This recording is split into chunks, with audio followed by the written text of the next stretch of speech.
Welcome back to my channel Mallika's lifestyle. আশা করি আপনারা সবাই ভালো আছেন, আমিও ভালো আছি। আজকে ব্লগটা সন্ধ্যা থেকে শুরু করছি। সকাল পর্যন্ত একটা আলাদা ব্লগ করেছিলাম। এই সন্ধ্যাবেলায় হাজব্যান্ড অফিস থেকে আসার আগে ভাবলাম গাছের এঁচড় পেরেছি, ভাবলাম একটু আজকে টিফিনে কিছু করে দিই। তো এঁচড়গুলোকে কেটে আমি সেদ্ধ করে নিয়েছি। এবার কটা এঁচড় নিয়ে তার মধ্যে হলুদ গুঁড়ো, জিরে গুঁড়ো, ধনে গুঁড়ো, নুন, লঙ্কা গুঁড়ো আর একটু কর্নফ্লাওয়ার নিচ্ছি। এই যে কর্নফ্লাওয়ার 2 চামচ মতো কর্নফ্লাওয়ার,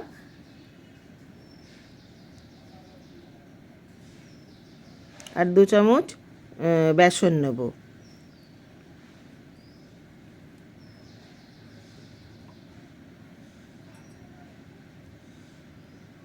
এই যে 2 চামচ বেসন নিয়ে নিলাম, অল্পই লাগবে, বেশি লাগবে না।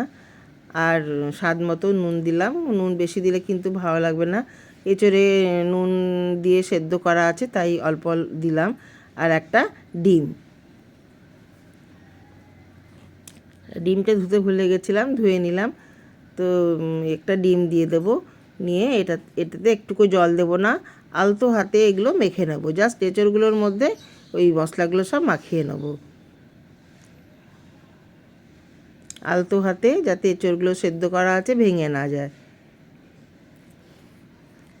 আমি একটু ছোট কাটা হয়ে গেছে, আর একটু বড় বড় করে কাটলেও আর একটু বড় বড় হবে পকোড়াগুলো।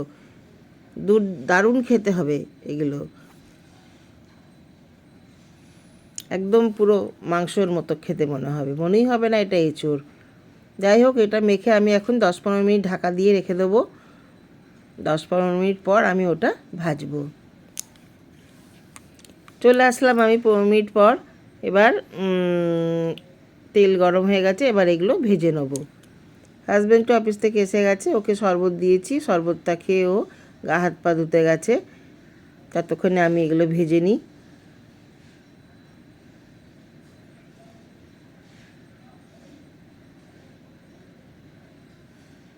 এবার একটা একটা করে এঁচড় চামচে করে নিয়ে ছেড়ে দেবেন।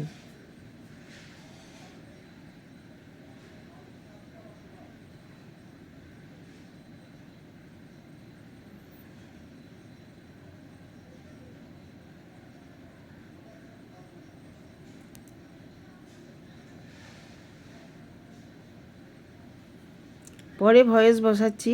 সত্যি খেতে খুব সুন্দর হয়েছিল। প্রথমে তো হাজব্যান্ডকে দিলাম, ওকে জিজ্ঞেস করলাম কেমন হয়েছে। ও তো বললো দারুণ হয়েছে, বোঝাই যাচ্ছে না এঁচড়, পুরো মাংস লাগছে। তা আমি প্রথমে ভেবেছিলাম ও ইয়ার্কি মারছে, কিন্তু আমি যখন মুখে দিয়ে দেখলাম সত্যিই পুরো মাংসের মতো লাগছে খেতে। খুব সুন্দর লাগছিল খেতে।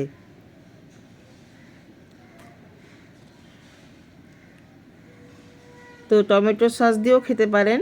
আমি বাড়িতে পিৎজা সস বানিয়ে রেখেছি, সেইটা দিয়ে খেয়েছিলাম। খুব ভালো হয়েছিল। পিৎজা সসটা খেতে তো খুব সুন্দর হয়। আবার আপনারা চিলি সস কিংবা টমেটো সস দিয়েও খেতে পারেন। এই যে 1 লোট ভাজা হয়ে গেল, আর একবার ভাজলেই হয়ে যাবে। সন্ধেবেলায় খাবো দুজনে। 5-6টা করে হলেই হয়ে যাবে। তো অনেকগুলোই হয়েছিল।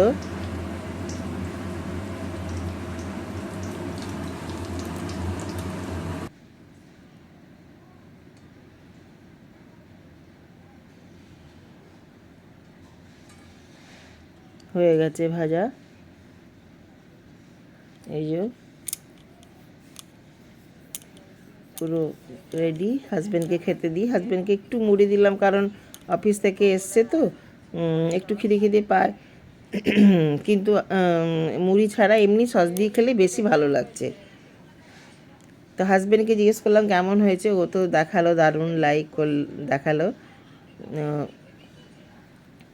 তারপর চা নিয়ে আসলাম, লিকার চা খেয়ে নিলাম দুজনে। তারপর 2টো সিরিয়াল দেখে চলে গেলাম আবার রাতে রান্না করতে। বাদবাকি যে এঁচড়টা ছিল সেটা আমি খালি নুন আর হলুদ দিয়ে মেখে কাঁচকলার যেমন কোপ্তা করে অমনি কোপ্তা করে রেখে দিচ্ছি ভেজে। এটা কাল সকালে টিফিনের তরকারি করব। আজকে রাতের তো কড়াই আছে খাবার, তো দুধ জাল দিয়ে নিচ্ছি। বড়াটা ভেজে তারপরে রাতে তরকারিগুলো গরম করে রুটি করে রাত্রে ডিনার করে নেব। তো বড়াগুলো ভেজে রেখে দিচ্ছি কাল টিফিনের জন্য।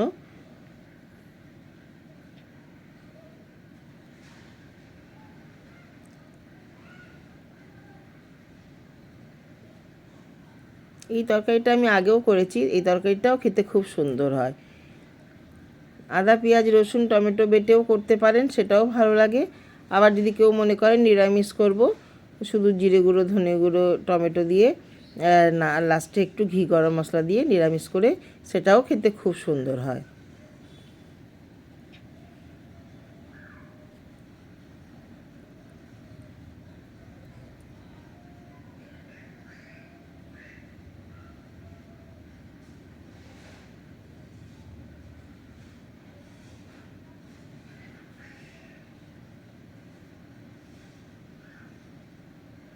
যে 1 লট হয়ে গেল, আর 1 লট দিলেই হয়ে যাবে।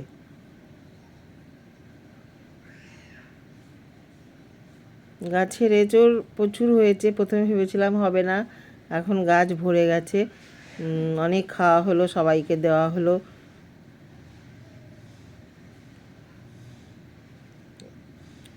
এরপর কাঁঠাল পাকবে আবার, অনেক বড়ও হয়ে গেছে, পাকার মতো হয়ে গেছে।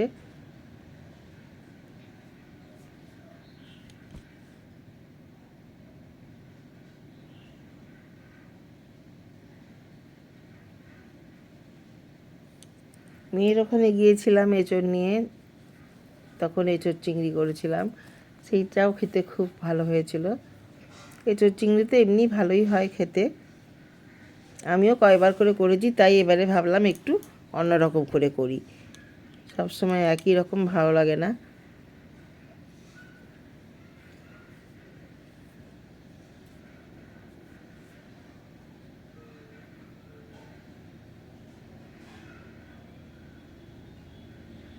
হয়ে গেছে, হঠাৎ মনে পড়লো অনেকগুলো বড়া হয়ে গেছে, আর দুজনের অনেক, আর লাগবে না। তো বাদ বাকি যে মাখাটা ছিল সেটা রেখে দিলাম, ভাবলাম এটা আগামীকাল সন্ধ্যায়, আজকে তো পকোড়া করেছিলাম, কালকে এঁচোড়ের কাটলেট করে দেবো, তাই জন্য রেখে দিলাম। সেই রেসিপিটাও আপনাদের দেখাবো, সেটা খেতেও খুব সুন্দর হয়। এই পকোড়াটা খেতে একরকম হয়, আর কাটলেটটা খেতে আর এক রকম হয়।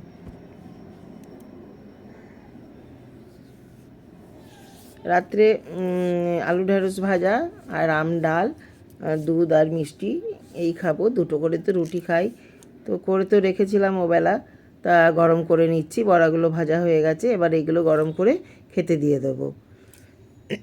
রুটি করব, রুটি করে খেতে দিয়ে দেবো। গরম হয়ে গেছে, দুধ জাল হয়ে গেছে, আলু ঢ্যাঁড়স ভাজা গরম হয়ে গেছে, ডাল গরম হচ্ছে, এপাশে আমি রুটিটা করে নিচ্ছি, রুটিটা করেই খেতে দিয়ে দেবো।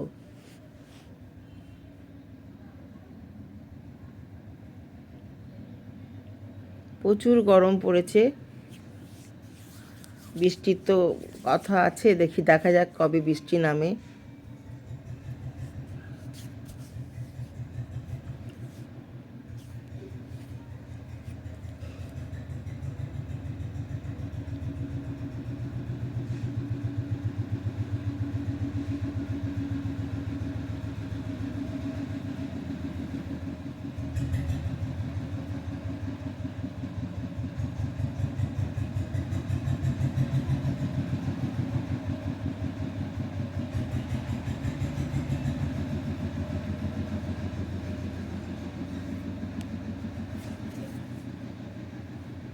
কাজ হচ্ছে, গাড়ি আসছে সমানে মাল মশলাপাতি নিয়ে, তাই জন্য আওয়াজ আসছে।